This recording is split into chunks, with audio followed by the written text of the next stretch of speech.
Help. Engaged. Greetings everyone. Dying Light starts off at a relatively easy pace, but by the end of the first real mission, we are suddenly thrown in at the deep end. I'm sure those of you who have already played this part know what I am talking about, but here's a reminder.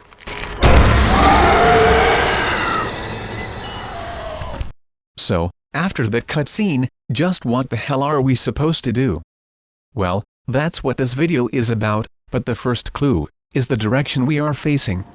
So let's take a look at this area in more detail before activating that cutscene. One thing you'll notice after jumping down is this little house on the right. You can, if you want, just run inside of it and hide behind this bed. In fact, here's some footage of me doing exactly that.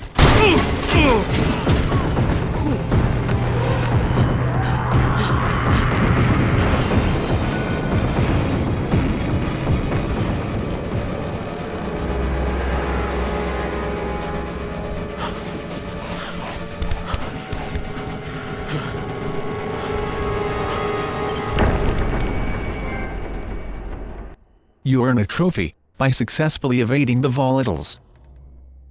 Anyway, that's one option, but allow me to show you a direct and easy way to not only escape the Volatiles, but also get back to the tower without any undue stress. So, back to the original footage.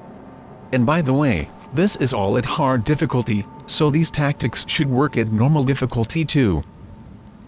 Now is a good time to take a night vision potion, since trying to take one while being pursued will most likely get you killed.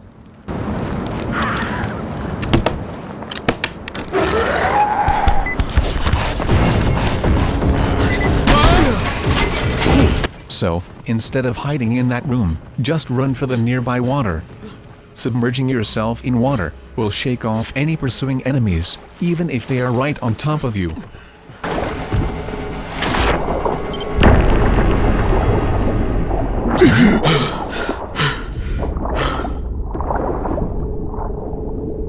Let's take a quick look at the map.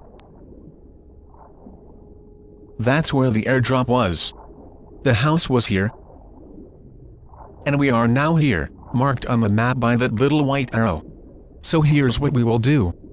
We will go along the coast, and basically stick to the outside of the map. There are less enemies along here, which makes it easier to avoid the Volatiles. Once we get to about here, we can make a run for the tower via some pipes, as you'll see once we get there.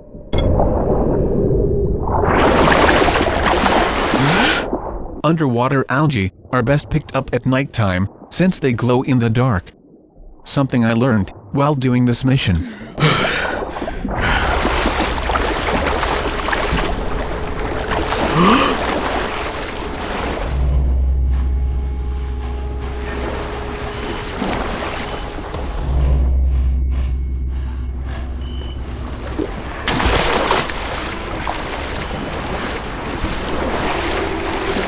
It's best to avoid fighting zombies, or you might draw attention from nearby Volatiles.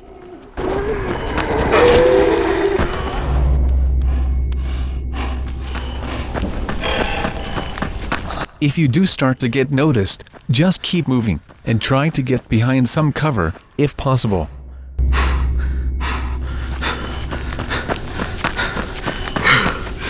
Using Survivor Sense will highlight nearby Volatiles in orange, which should help us avoid them. This is hard mode, but the developers still chose to leave this very useful function in. Hey, I'm not complaining. If we had a better save system, I probably wouldn't choose Survivor Sense for this purpose, but since we don't, I will. Don't forget, you lose Survivor XP if you die, so dying in this game can make you more infuriated than usual. The first time I encountered Volatiles, I thought I could beat them, so I stood my ground and fought. I think I might have killed one, but before I could feel good about it, I was killed by another Volatile, who knocked me to the ground by jumping on me. So unless you have a weapon that instantly kills Volatiles, it is futile to try and fight them, mainly to do with the red alert phase, as explained by the text on screen.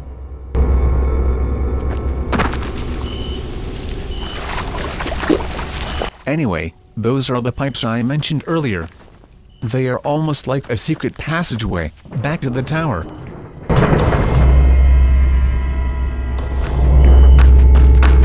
Look for the third gap in these pipes, because that's where we will be exiting them from.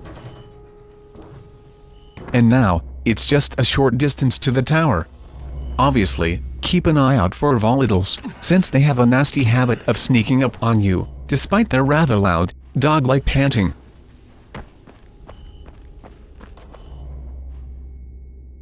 And that's it, you have just witnessed, probably the safest route back to the tower, from that first nighttime encounter, with the volatiles.